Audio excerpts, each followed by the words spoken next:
এই 29 আগস্টের ঘটনার বিচার না হলে অনেকেই আমরা যদি বেঁচে থাকি রাস্তায় অপমানিত হবেন, অপদস্থ হবেন এবং ভবিষ্যতে তাদের গলায় গামছা আমরা পরাবো। এই বাংলাদেশের এমন কোনো মানুষ নাই যারা ভিপি নূরকে চেনে না। পুলিশ এবং সেনাবাহিনীর সদস্যরা নিশ্চয়ই চেনে।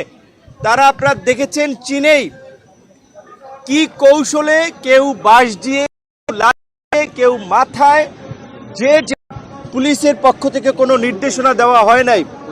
সেনাবাহিনীর অনেকে বলেছে যে সেনাবাহিনীর পক্ষ থেকে কোনো নির্দেশনা এরকম ছিল না। তাহলে এই ঘটনাটা কারা ঘটিয়েছে? ভারত থেকে জিন এসে শেখ হাসিনার জিন নাকি মোদির জিন এই ঘটনাটা ঘটিয়েছে?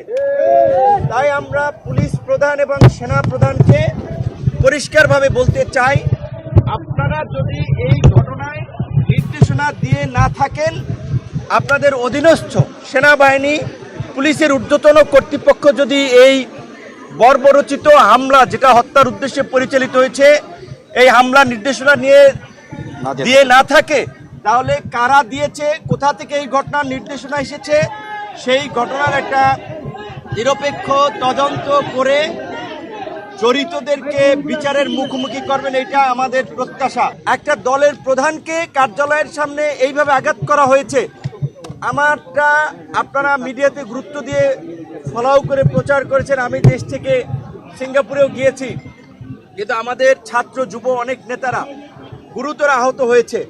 আমার নাকের দিকে তাকালে দেখবেন আমার ডান নাক, এই নাকের কিন্তু ডান সাইড থেকে বাঁকা, কারণ এই ফ্র্যাকচারের কারণে, প্লাস এখানে ডেভিয়েশন আছে। এই মেজর অপারেশনটা এবং সামগ্রিক মূল্যায়নের জন্য আমরা সিঙ্গাপুরে গিয়েছিলাম। ডাক্তার বলেছে এইটা প্রথম 2-1 সপ্তাহ, ঘটনার 2-1 সপ্তাহ পরে করতে, অথবা 4 মাস পরে। তারা জানুয়ারিতে ডেট দিয়েছে।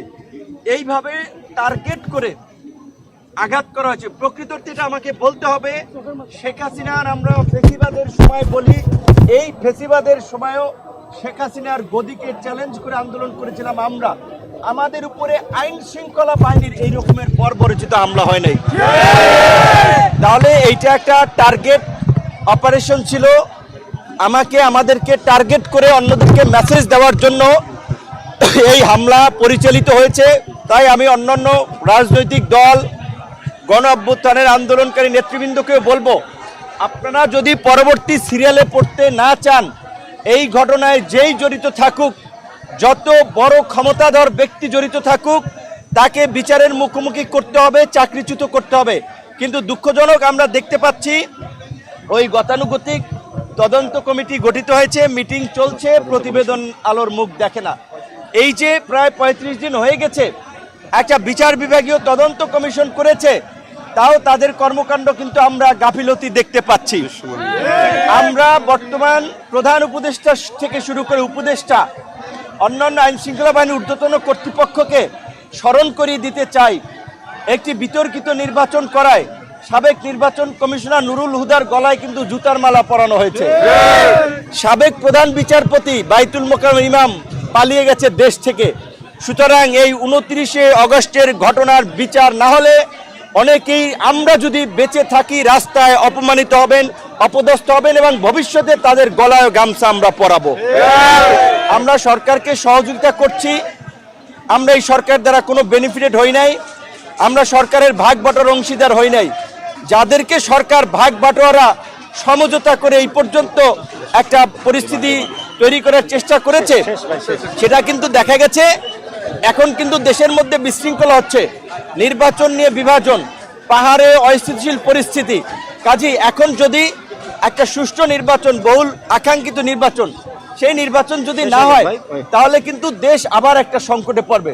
তো সেই সুষ্ঠু নির্বাচন কিভাবে হবে? একটা দলের প্রধানকে যদি এইভাবে আক্রমণ করে তার নেতা কর্মীদের সহ, এবং দেখেছেন তারপরে আমাদের শ্রমিক অধিকার পরিষদের সভাপতি, তাকেও আক্রমণ করেছে গাজীপুরে।